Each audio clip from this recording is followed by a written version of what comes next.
Hey, Stu,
person.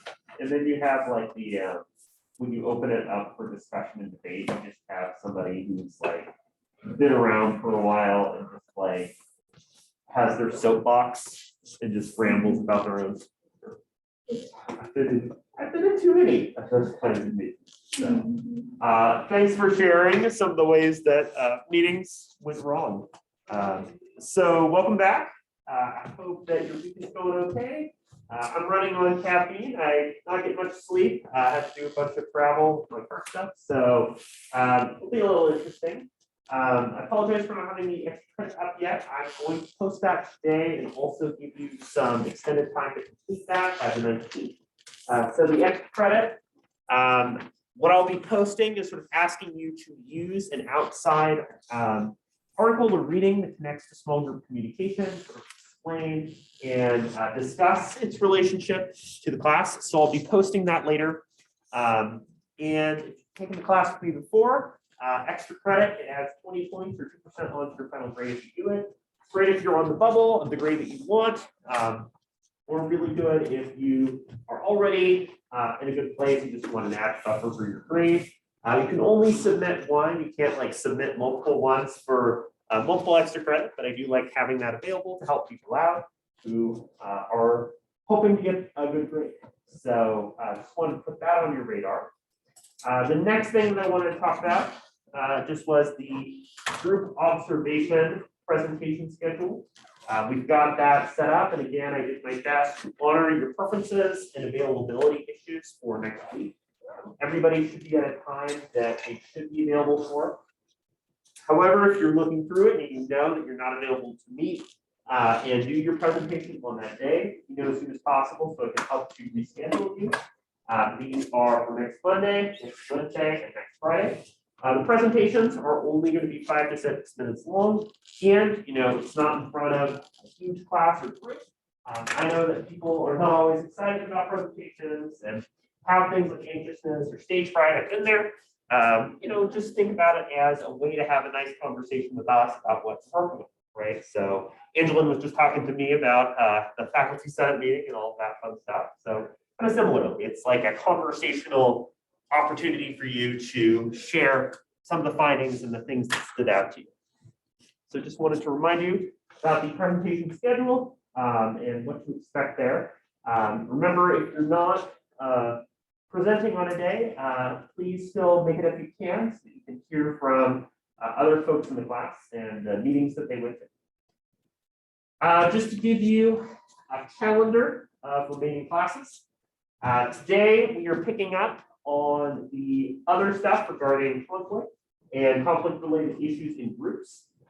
Because sort of hearing from you all about being busy, having stuff going on, and to give you extra time if you need to finish up your observation. For Friday, I will be here, but I will not be taking attendance. You don't need to show up today or on Friday if you don't want to, but I will be here to give you a quiet place to work, to help to answer questions you might have. So you're welcome to come in if you'd like, or through office hours, to help to prepare for completing that small observation essay by Sunday. And then I also give you that extended deadline for the week 8 quiz. That'll be this Sunday. So next week will be presentations. We don't have any face-to-face or remote meeting for the final exam. That'll just be a chance for you to catch up on remaining work.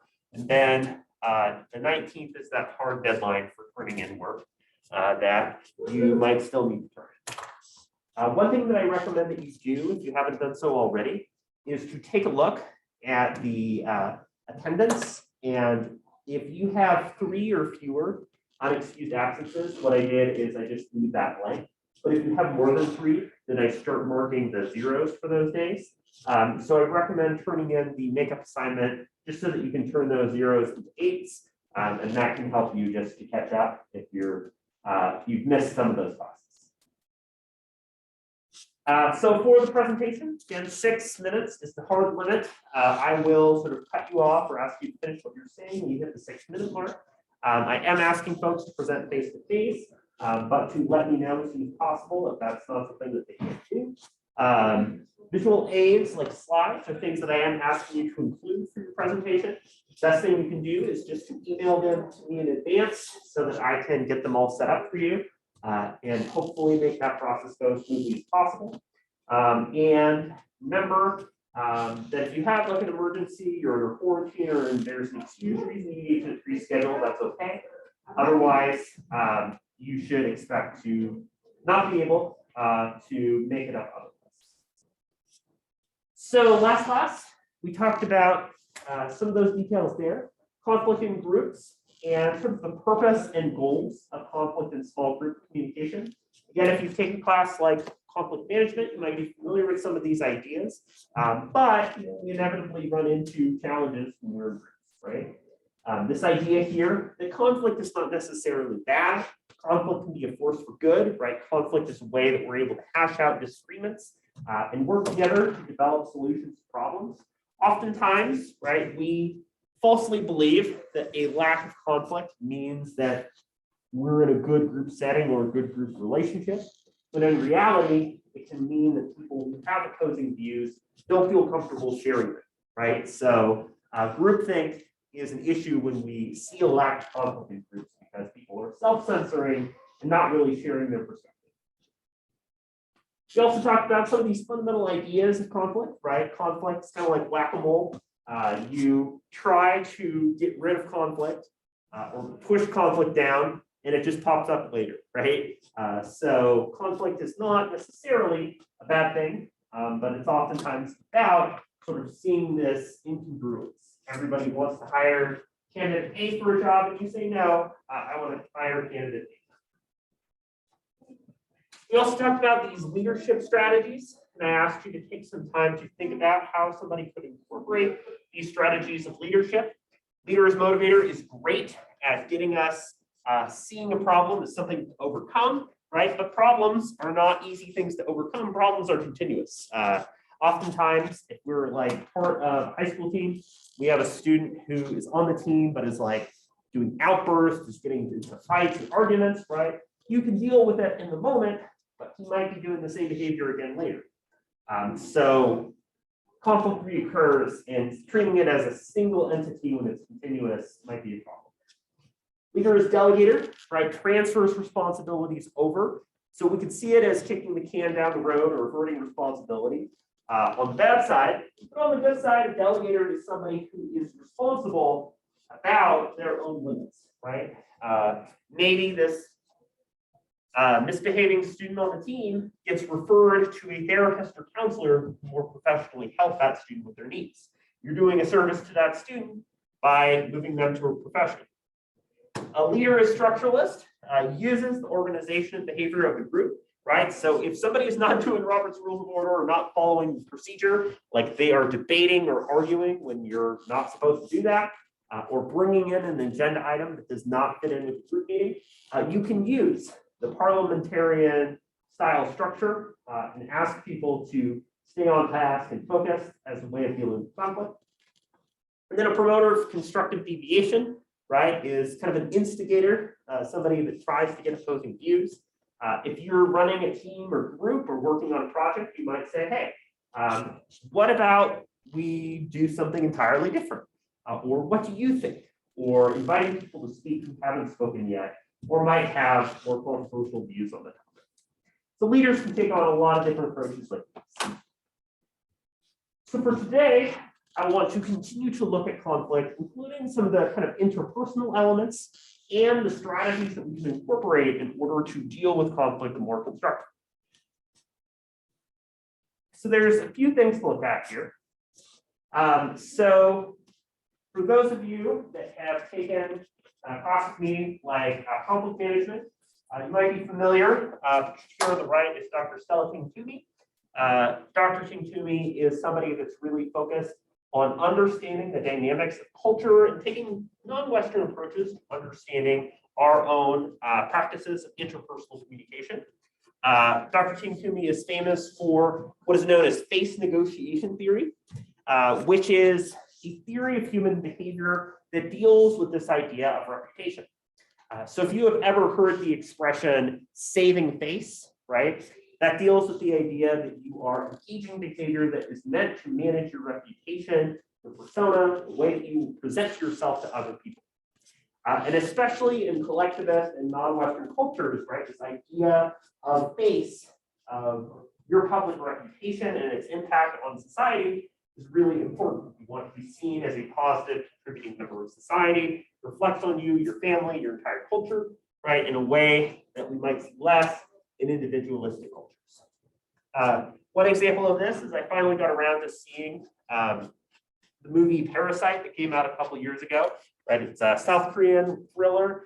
Not to get into spoilers, but interesting examples of face negotiation theory involving a sort of family in poverty that is putting on a face or reputation to present themselves as professional, as respectable, and so on, right? So there's a lot of examples in mediated contexts of the ways in which face and reputation are being used.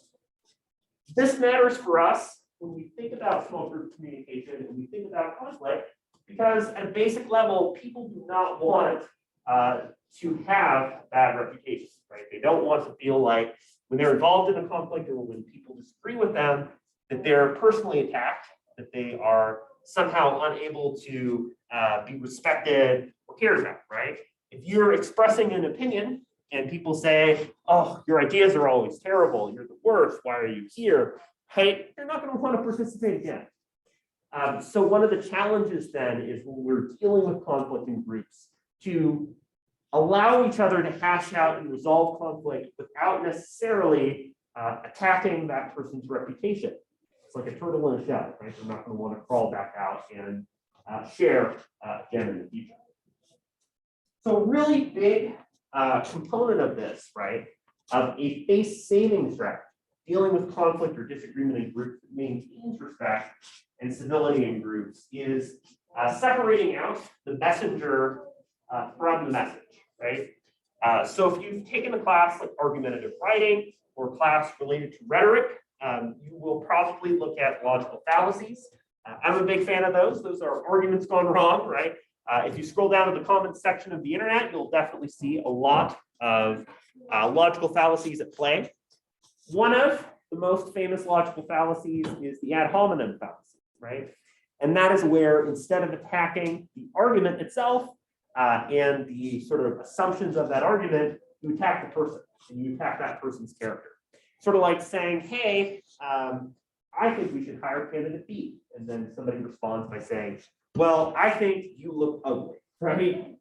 Which of course has nothing to do with the actual thing they said, is instead just trying to denigrate their appearance. We see this all the time, like political agreements, right? Call each other names, make fun of each other, but don't really engage the content of each other's messages. So that's a problem, right? So a face-saving strategy would be one in which we look at the idea that the person is putting out there while still maintaining respect for that person, right? When I was involved in debate, one of my favorite things to do was to have like a really intense, challenging debate with another team. And then immediately after that, we would like shake hands, have a casual conversation. We had this really heated clash, but we were good friends afterwards. And so, focusing on an openness in people sharing ideas and honestly at times getting combative or really interrogating those ideas happens when there's that way to separate it from individuals. There's, I think, a willingness to go deeper in the content when that happens. And then a face detracting strategy is involving taking away respect, credibility, and background of the person, right? So again, that would be attacking that person's character, attacking their background, and not making them feel comfortable in the group. Defensive communication, right, is a big part of that. You can think about it as somebody like that's backed in a corner, right? So if a cat is backed in the corner, what is it going to do? It's probably going to try to claw or bite you to try to get away, right? And in the same way, when we feel defensive, when we feel really kind of jittery and uptight, right, we are going to use tactics to manage that, such as control, right, trying to prevent conflict or the person we see as the threat from acting, so our fight or flight response. Evaluation and judgment, right, we try to portray the other person in a negative light. so on, right? And supportive communication is much more about trying to create that good focus on the message, right? If you're like me growing up, you probably heard this metaphor of like your backpack, right? The idea that everybody carries a backpack with them. Some people do literally. Some people bring their backpacks in. I do too, right? That's one of the joys of going to school and then teaching, right? Is you never stop having a backpack. But this metaphor of the backpack is used to describe the idea that when we go into a group of any kind and we go into meetings, that every time we do so, we are dealing with an array of challenges and issues that we bring in, right? I mentioned at the beginning of class, I got about 5 hours of sleep. I was trying to resolve things going on. And obviously, right, that's going to impact how I would approach something like this meeting.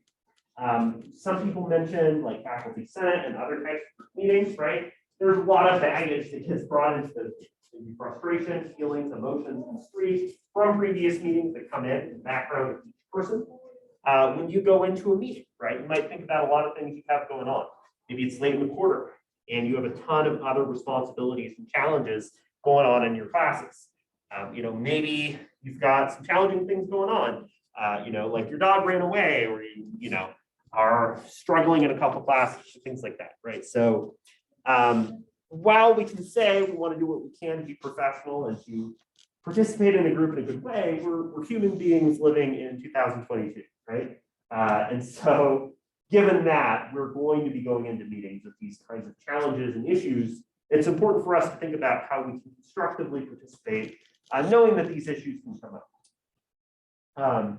So in addition to that, right, one really important way that we can do this is by thinking about anger and frustration that we might have ahead of participating in a group. So I'll give you a tip. If you have ever had a situation where you've had class, you've gotten a grade on an assignment and you disagree with the grade that you got, you think that the professor or instructor was just wrong in the grade that they gave you. One way that you can do to have a better argument, right, for getting that grade changed or for having that be reevaluated is to give yourself 24 hours between when you got the grade and when you reach out to talk about the grade. I'm a proponent of people openly sharing and talking about if they're disagreeing with the grade that they got. I think it's good for people to be held accountable for why they assigned the grade that they did, right? But 24 hours gives you the chance to process, to think about, to look at it, and to have a more reasoned and developed argument, right? Oftentimes, when we hear a message or get something that's frustrating, like we get a grade we don't want, right? We have this immediate, like, gut response. We're like, I don't like this, I don't agree, I'm gonna go reach out and dispute this grade. And as a result, our argument is not as compelling. In fact, there are some instructors who say, for grade disputes, at least wait 24 hours. So you'll have a better argument if you give yourself more time to look at and develop your point rather than responding right. Similarly, when you find yourself in a group, for instance, a group that meets face-to-face or remotely, there is what's known as the Jefferson Rule. That is a really good strategy. Jefferson Rule is you count to 10 in your head.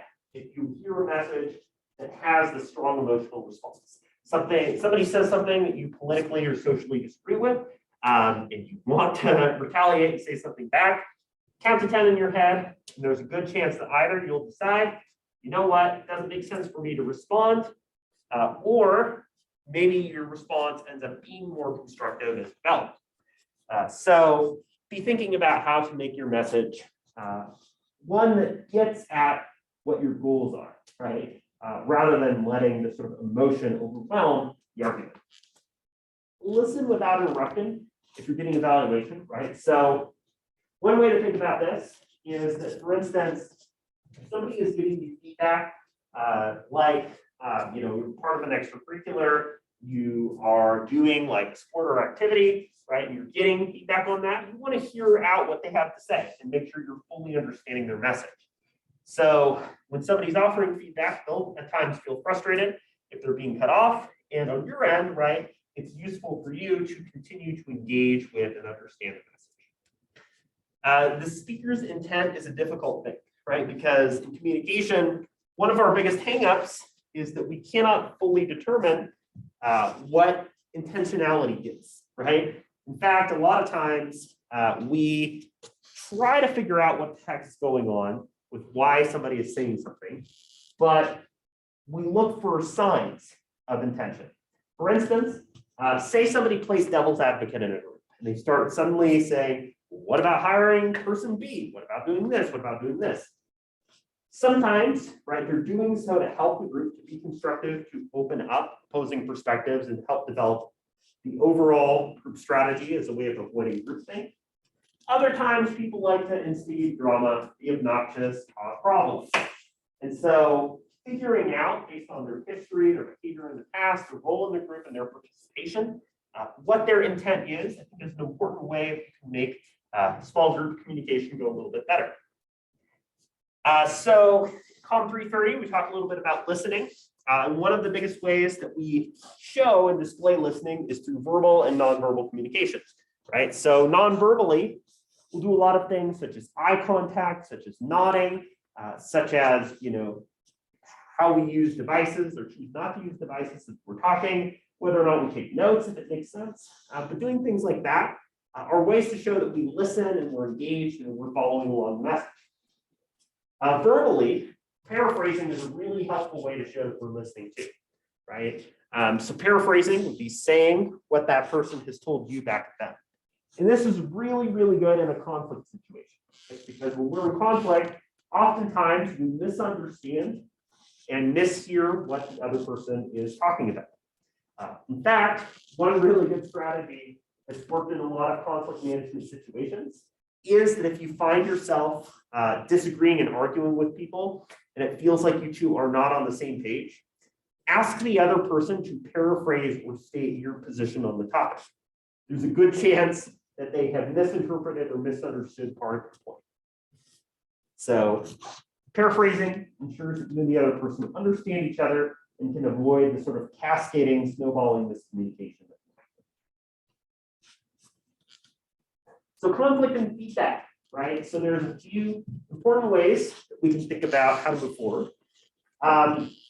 As humans, right, especially if we're invested in and care about projects, constructive criticism and feedback is the greatest thing in the world, right?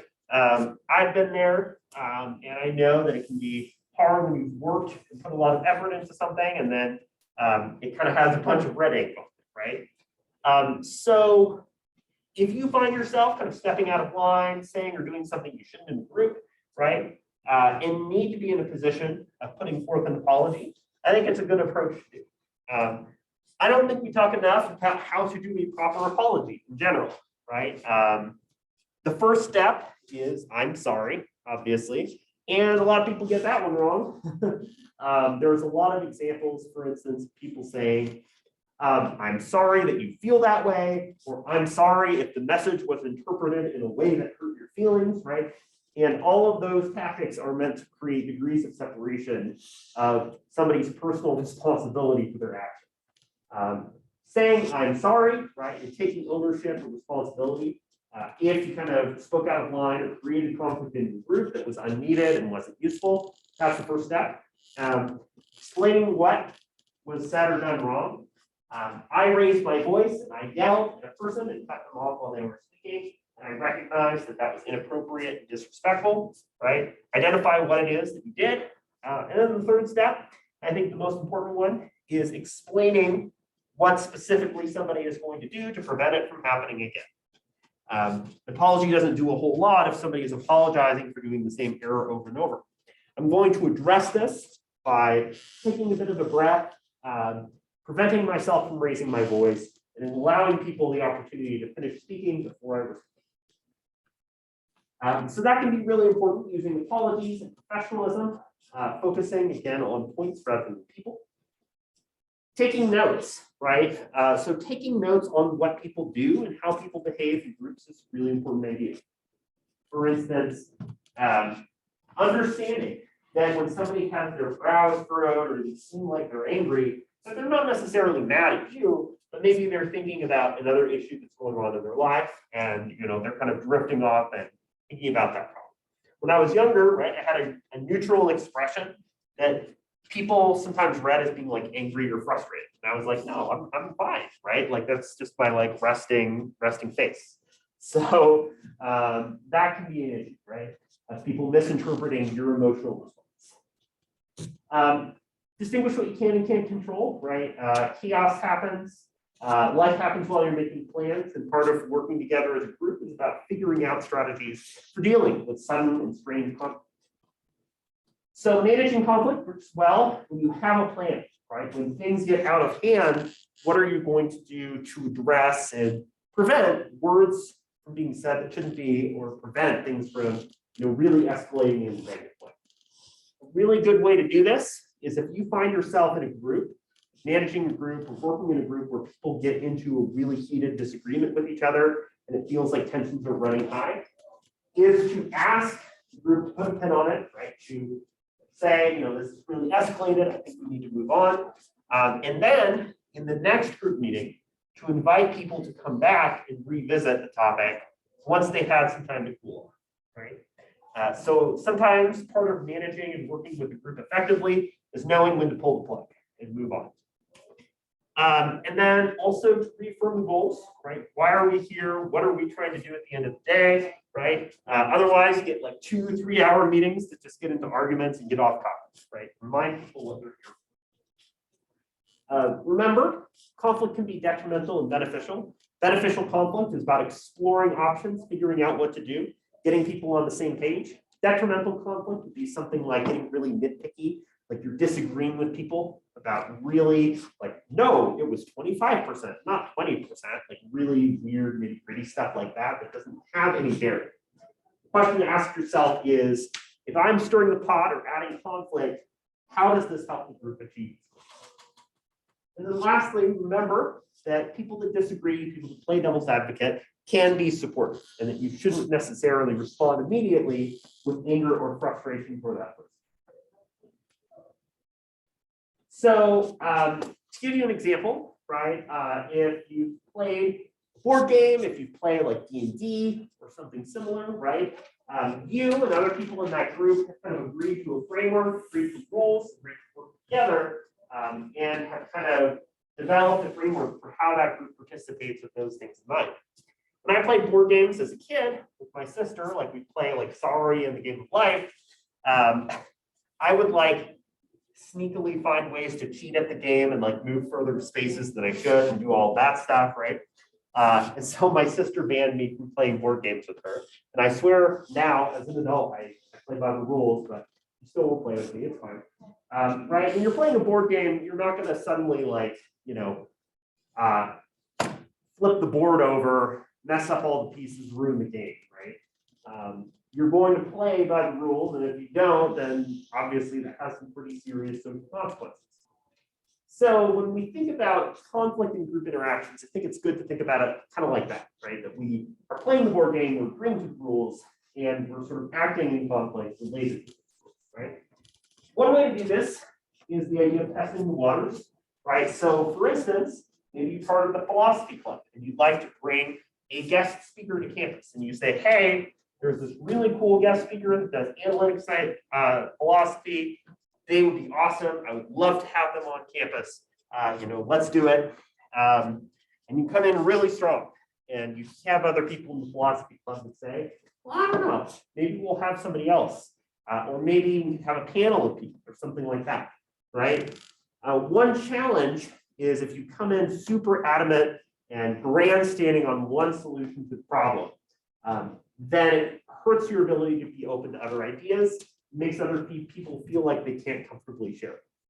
So an alternative way is to kind of test the waters and say, hey, I'm interested in this really cool philosopher who might be somebody who comes to campus.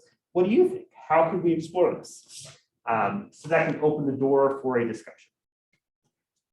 So identifying something that people who staunchly disagree with each other can agree on is a good idea, right? Think about it like a Venn diagram. There's that middle place where you and somebody else do have some level of agreement.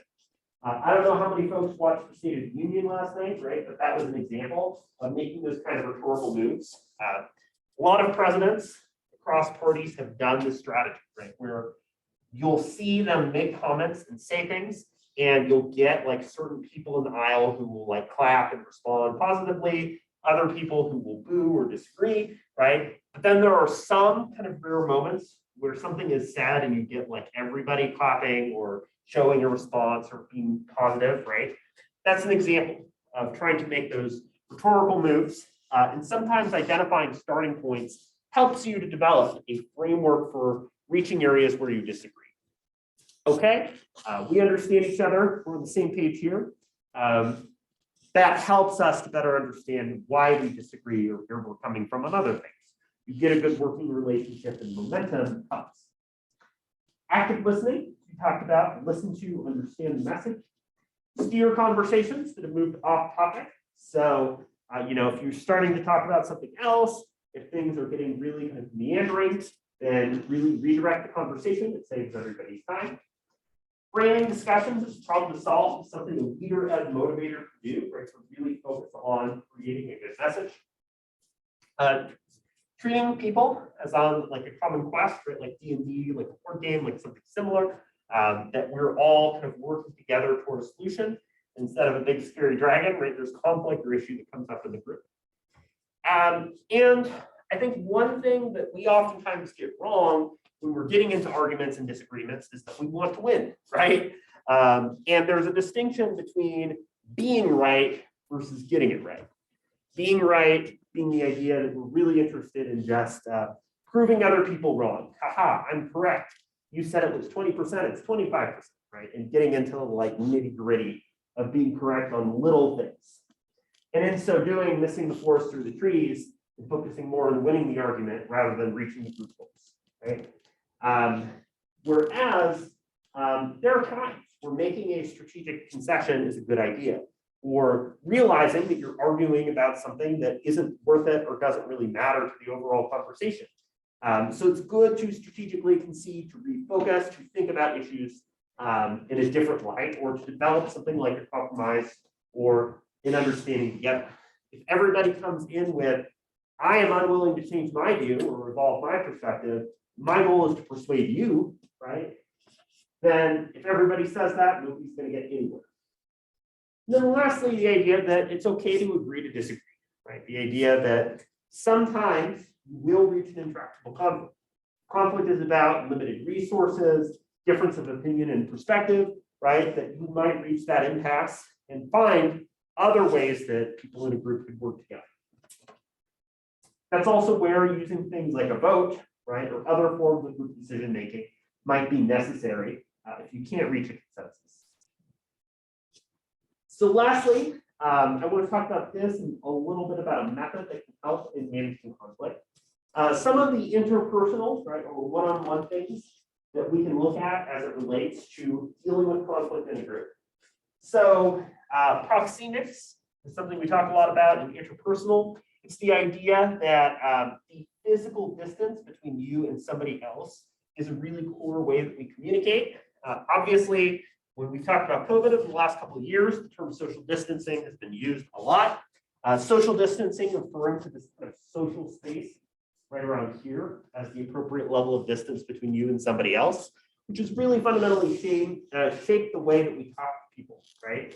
An intimate space is very close, like a friend or family member or romantic partner, obviously is going to be a lot quieter, a lot more kind of meaningful, focused communication, a lot more focus on nonverbal. In the personal space, that's people you're comfortable with, right? And you choose to talk to in that closer proximity. Social space, again, being that kind of level of distance that's comfortable, right? It's a little ways away. And then public being a larger set of people that you'll be talking about, like you will for next week, right? So the level of distance and physicality that we have toward people is a really big indicator of what messages we're trying to get, right? If somebody suddenly walks right up into your face that you barely know and starts talking to you, that's going to feel awkward and potentially a source of conflict. So that's an important consideration. Another important consideration is the sort of ebbs and flows that we go on in our lives. So circadian rhythm deals with the idea that 24 hours, we have these kind of ups and downs. Our energy and mood levels change. This is kind of the like early to mid-afternoon crash for a lot of people. So one way to manage that, right, is to set up meeting times that allow people to be at their best. When there is conflict that comes up in groups, some of the ways to manage or deal with that include making sure that people have the ability to openly communicate and talk amongst each other. Secondarily, that people can define what the specific issues are. What are we talking about and dealing with? Focusing on the tasks, again, problems, not the people. And then creating an agreed upon framework or norms, maybe something like Robert's rules. Ask to postpone comments, things seem out of hand. So again, have that escape valve, put a pin on it if things are getting too heated, and return back to it later when people have had the chance to reflect on it. Oftentimes people will be regretful of how heated things got when they reflect on it for later, right? And we want to avoid this kind of escalating spiral where things create this feedback loop, where people start raising their voices, get more and more angry or frustrated with each other. And as a result of that, right, people feel like they need to keep up with yelling or screaming or cutting people off in order to survive, which does not work well. Interestingly, there's a Japanese phrase which translates roughly to the person that loses the argument is the person that raises their voice first. I think is an interesting way of thinking about conflict and verbal communication. Lastly, there's a method of dealing with conflict that occurs in groups called Slack. And I think it's a kind of fun way of thinking about how we can address and confront conflict when it shows up. The first is to sit, right? To sit kind of means to sit with or understand what the conflict is, what it's about, right? To sit in it and really try to get into the weeds about what people are disagreeing over. For instance, maybe you're disagreeing over who to hire for a job because you realize you all have very different views of what types of values and skills that candidate should have. Listen, really try to understand opposing perspectives, why people feel the way that they do. One person really values things like being honest, being on time. Another person really values creativity and ingenuity. Ask is a chance to really understand what other people are saying and why it's important for them. You say it's really important for the person to be on time. Why is this really important to you? Compromising, meeting in the middle is a really good approach, and it helps people, well, not necessarily all feel happy, it helps everybody feel like they're able to be accounted for in the process. KISS is kind of a silly last one. However, it's interesting, the author kind of meant that in a kind of kiss and make up kind of way, or like in some cultures, right, it's like customary to kiss on the cheek as a greeting. One example you might think of that is like, kind of like in grade school, if you are getting into an argument with somebody and you like have a fight and the principal sits you down, oftentimes they'll say, okay, can you two shake on it? Can you two agree to be friends, right? And it's a little artificial, but it's designed to create this kind of reconciliation between people. You two get along. So might not mean like a kiss, but it could just mean that you're able to have some type of display of reconciliation. If you handshake, you agree on a framework going forward. Again, a lot of people have formed close and meaningful friendships that have started with conflict. So I think this method helps us think about how we can address some of the issues and conflict that come up. And again, to recognize for a lot of the groups that we're part of that they don't necessarily use all of this. So what I want to do now is take the time to have you all work on a scenario in small groups to write or type for your attendance for today. And you all would be in charge of developing a group presentation for a psychology class, right? So you're taking a psychology class, you're working on a group project, and so you're trying to work with other people on this project. What I want folks to do is to share a little bit about their background. What are their experiences, personal concerns, or issues that might impact their ability to prepare for the presentation. What might be your concerns about possible conflict? You might think about presentations that you've done in the past to classes and issues that have come up if you've tried to work in groups. And then lastly, thinking about the strategies we've talked about for today in managing conflict, what might you use to deal with or to address that? So we have 6 people here face to face, so we'll have all the face to face folks together in a group. And then on Zoom, I will have 2 groups, one with 3 people and one with 4. So again, have one person in your group who is responsible for writing and typing. Take some time to chat about this together, and then develop a plan for dealing with conflict. All right.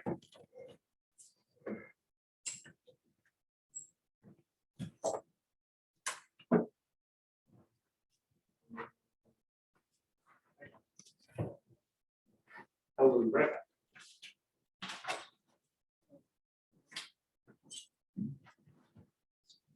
Is someone writing on it? Yeah. Oh, okay.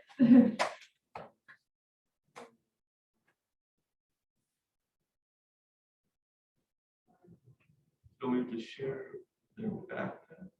So are we going through like each one of us? Yeah. And then what are we sharing? Is there personal concerns on? Oh, this is the presentation we have. Yeah, so I think I have one idea for myself. So one concern I have is if I'm following like what I wrote, if I mispronounce or missay like a line, I'll forget what my next line's going to be. So I guess that would be a concern I would have. Then, so this is for our presentation. I guess this would be Yeah. for Just yeah, like that you can have. Oh, okay. Like the presentation. For this presentation, I'm a little nervous on finding all the information that I can talk about for 5 minutes. Because I've been looking up my meeting and there's just not too much information on it. And it's like, I wonder if I can get 5 minutes in.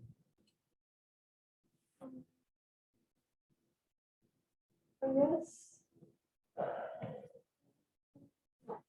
The presentation wise, I guess I always tend to like talk super fast because I get nervous. It's round around.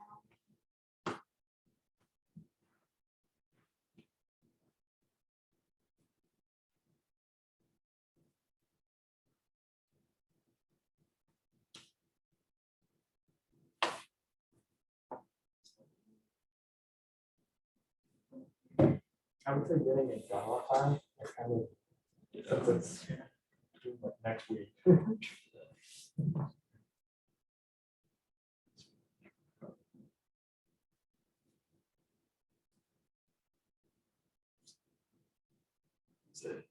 me, very much like presented right now, I got like no sleep, so I'm just tired, just groggy, not energetic. Just, get up there, be like, oh, what are you doing? Wait, this is for psychology class, not our class. I mean, Yeah, I'm we're- looking okay. generally enough. Yeah, it works. Yeah. It works. We'll just So- touch the words. I guess some issues that might impact the ability to do this is like maybe not everyone doing their part in the Yeah. presentation. We're done? Oh, wait, no. Yes, that's- would help. Just Yeah. click it and be like, sorry, you can't help you. Yeah, I guess it says for the concerns of a group presentation now. Yeah, if someone can get their stuff done on time, that'd be a little nerve wracking. Or we don't like agree on the topic, I guess. Oh, yeah. And have, If someone's like missing, who's gonna like cover their part, like cause like some conflict with some family, people want to. Someone asked for help. Nope. Let me go ahead and join that. and it's just.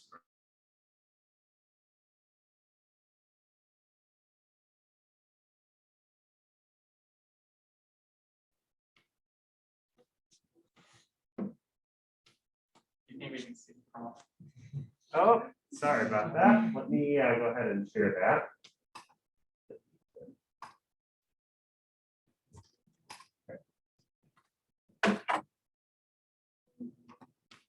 Anyone encountered any conflict in a group project before?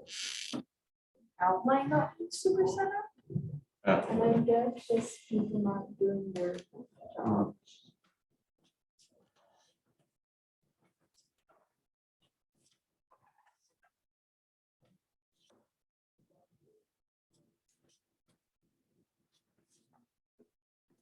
How would you guys think that the mission or the conflict if it came up?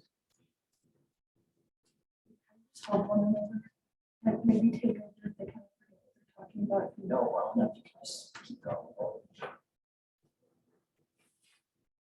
Maybe try to turn it in a little bit earlier. To get it ready.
Looks like you all had some good things here regarding some of the ways of dealing with conflict and thinking about conflict. One thing as we're getting these folks back that I noticed was you all talking about some of the challenging dynamics of small group participation for something like a project, but you get social loafers who aren't responding to messages or aren't really reaching out. Lena mentioned some of the issues of outlining, right? Getting everybody on the same page and understanding the message together. And challenges, just making sure that everybody is able to figure out the guidelines and work. So there's a lot of ways that establishing good and clear communication among members of the group can establish a really core baseline that allows the group to work together effectively, right? So you can almost at times if a group meeting has gone poorly, right, you can kind of do an autopsy of the group. What went wrong? Where did the miscommunication happen? And sometimes that kind of diagnostic can help you develop better framework for resolving conflicts that might occur in the future. So I appreciate you taking some time to think about and look into that a little bit. So to wrap up some of the core ideas for today, talk about the ways in which group conflict can happen, and we can work together on solving problems, that it can be messy and draw from our kind of belief in scarce resources, but there are frameworks and strategies that we can use to make conflict in groups go well. So you can draw from this, if you're working on the essay, to notice some of the ways in which the group meeting that you had conflict, and maybe did or did not have constructive ways of addressing it. Just as a reminder for Friday, attendance is optional. You're welcome to come in if you'd like to work on your essay or have questions for me. I'll also be available for office hours. Send me a draft or outline by this Friday if you would like feedback on it. Have a great weekend if you are not coming on Friday. And I look forward to seeing your presentations next week. Have a great rest of the day. Or could you just,